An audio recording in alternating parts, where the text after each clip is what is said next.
Assalamualaikum warahmatullahi wabarakatuh. Salam sejahtera untuk sahabat semua. Puji syukur atas kebesaran Allah Subhanahu wa taala yang telah menurunkan utusan terbaiknya, yaitu Nabi kita Muhammad sallallahu alaihi wasallam, yang telah memberikan petunjuk dan jalan yang paling terang kepada umat manusia untuk menjalani kehidupan di dunia ini.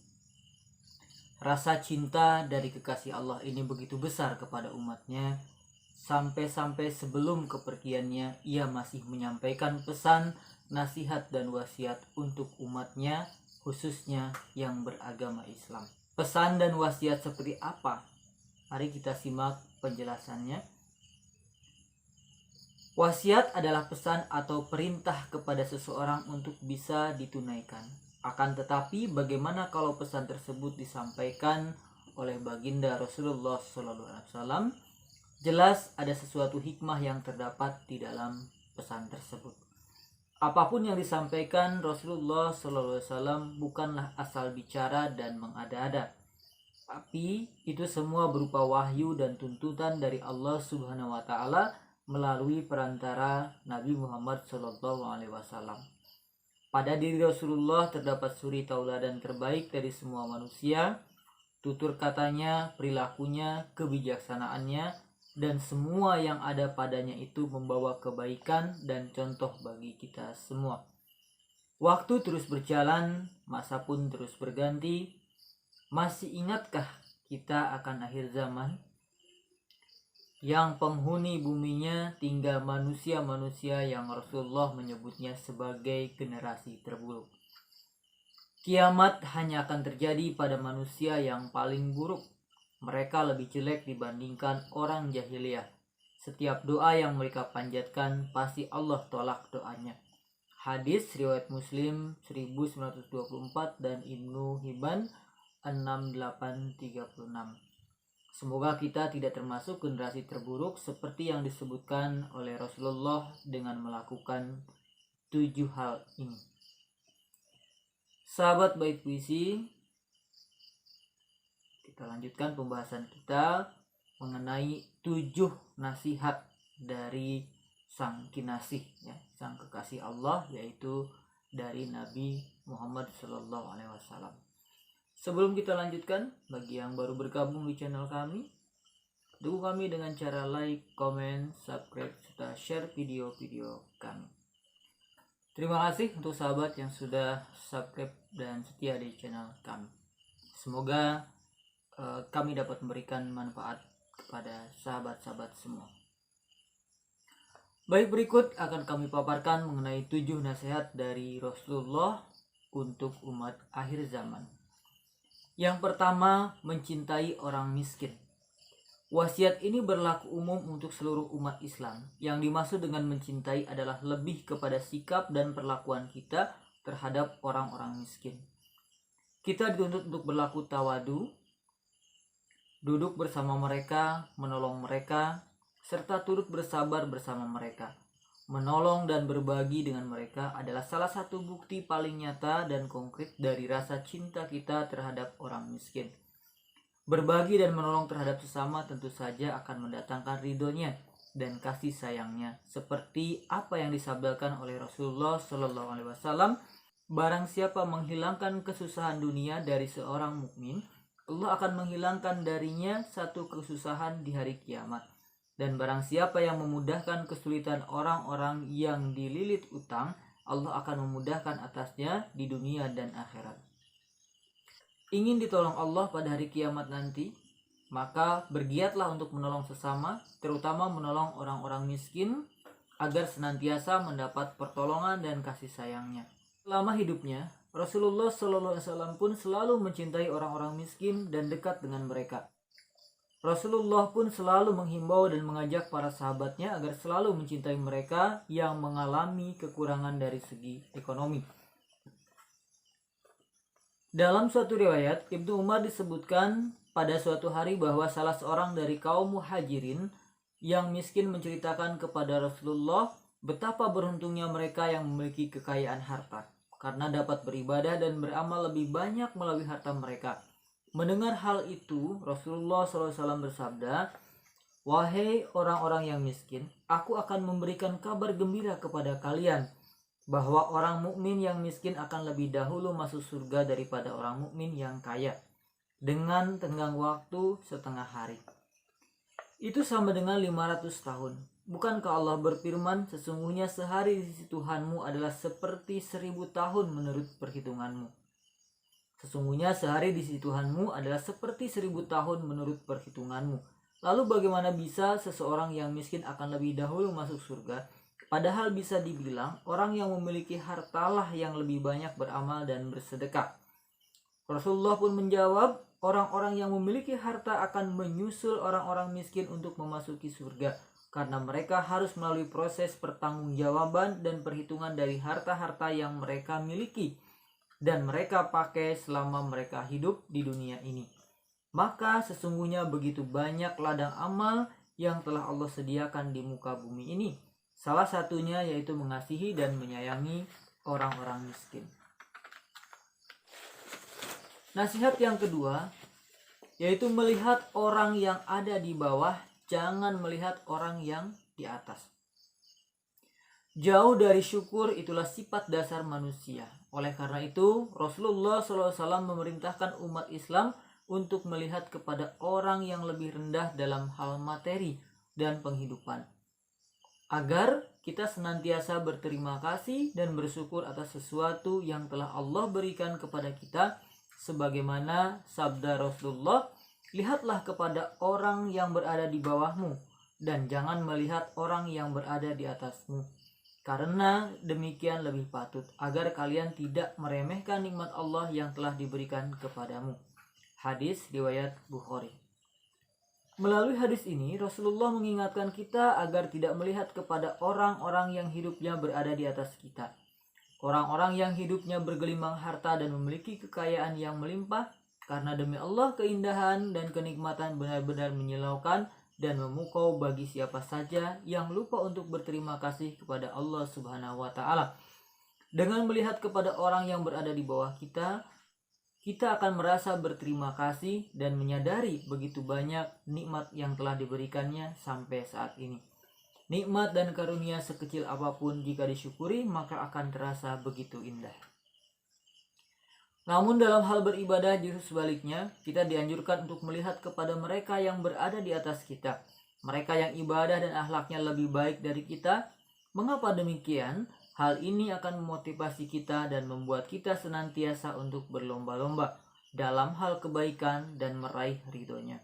Sebagaimana yang disabdakan oleh Rasulullah SAW, dan untuk yang demikian itu hendaknya orang berlomba-lomba. Quran Surat Al-Mutaffifin ayat 26. Nasihat yang ketiga yaitu menyambung silaturahmi.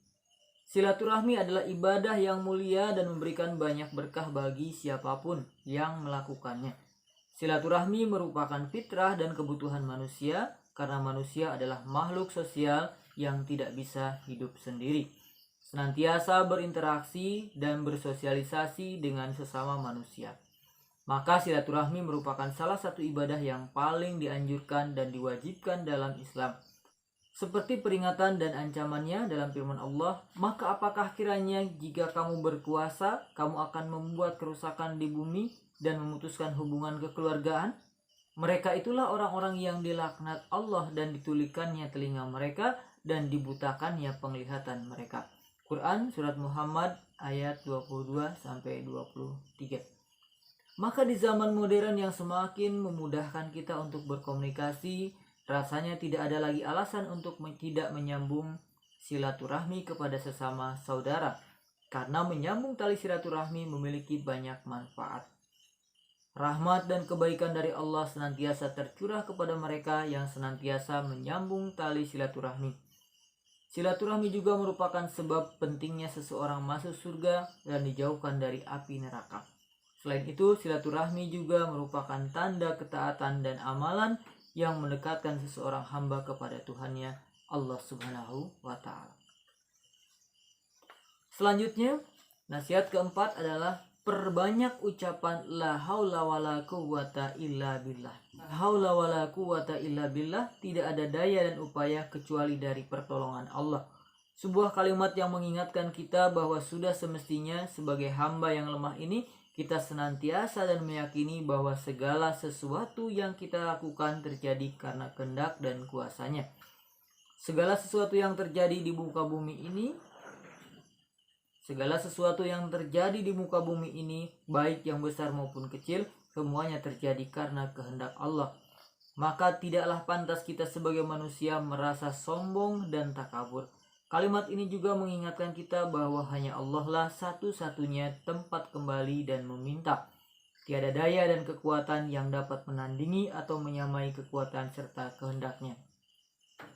Ketika seorang hamba mengucapkan kalimat la haula wala quwata illa billah dengan sepenuh hati, berarti bahwa hamba tersebut telah mengakui ketidakberdayaan dan kelemahannya di hadapan Allah Subhanahu wa taala. Tiada kesombongan sedikit pun terbesit bagi mereka yang telah mengucapkan kalimat ini dengan sepenuh hati dan jiwa. Nasihat yang kelima, berani berkata benar walau pahit. Berkata benar terkadang memang terasa sulit, terlebih jika kebenaran tersebut adalah kebenaran yang terasa pahit untuk diucapkan dan disampaikan. Berbagai alasan pun melatar belakangi hal ini, mulai dari rasa sungkan atau rasa segan karena yang sedang kita hadapi adalah orang yang memiliki derajat atau kedudukan lebih tinggi. Hal ini tentu saja bertentangan dengan apa yang Rasulullah sabdakan. Jihad yang paling utama ialah mengatakan kalimat yang hak atau benar kepada penguasa yang zalim. Berbagai cara dapat dilakukan untuk menyampaikan kebenaran kepada atasan, pemimpin atau penguasa yang batil. Cara yang dilakukan secara perlahan dan baik-baik tentu akan lebih ampuh dibandingkan dengan cara kekerasan dan kengototan. Kita dalam menyampaikan kebenaran, penyampaian secara persuasif akan jauh lebih efektif karena Islam memberikan petunjuk tentang bagaimana cara menyampaikan nasihat, sebagaimana Rasulullah SAW bersabda, barang siapa yang ingin menasehati penguasa, janganlah ia menampakkan dengan terang-terangan. Hendaklah ia pegang tangannya lalu menyendiri dengannya. Kalau penguasa itu mau mendengar nasihat itu, maka itu yang lebih terbaik. Kalau penguasa itu mau mendengar nasihat itu, maka itu yang terbaik. Dan bila si penguasa itu enggan atau tidak mau menerima, maka sungguh ia telah menjalankan kewajiban amanah yang dibebankan kepadanya.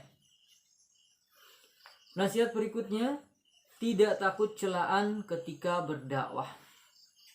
Berbagai cobaan dan siksaan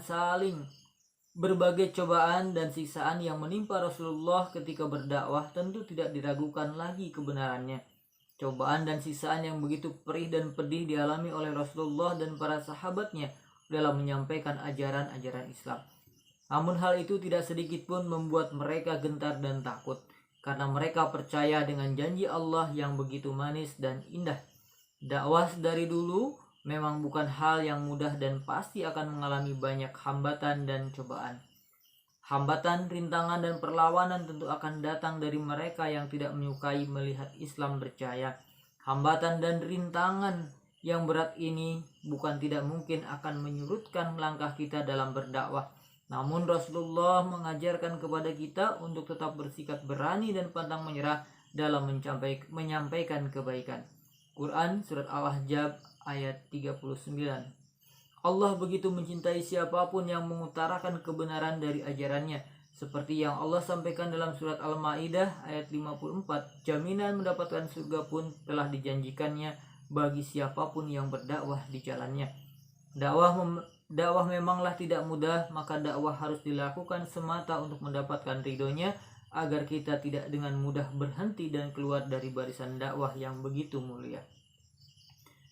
Dan yang terakhir adalah tidak meminta-minta. Meminta-minta adalah perbuatan yang sama sekali tidak mencerminkan sikap dan jiwa dari seorang muslim yang baik. Meminta-minta adalah haram hukumnya dalam Islam, karena Islam mengajarkan setiap umatnya untuk senantiasa berusaha.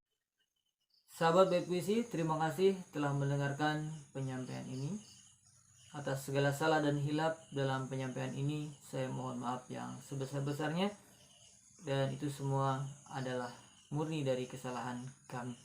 Dan apabila terdapat kebenaran dalam penyampaian ini, segala sesuatunya adalah murni dari atas rahmat Allah. Dan untuk kesempurnaan majelis, marilah kita tutup dengan doa kifarat majelis. Subhanallah bihamdihi, subhanallah bihamdika, asyhadu an la ilaha illa anta, astaghfiruka wa atubu ilaik. Billahi taufiq wa hidayah. Wassalamualaikum warahmatullahi wabarakatuh.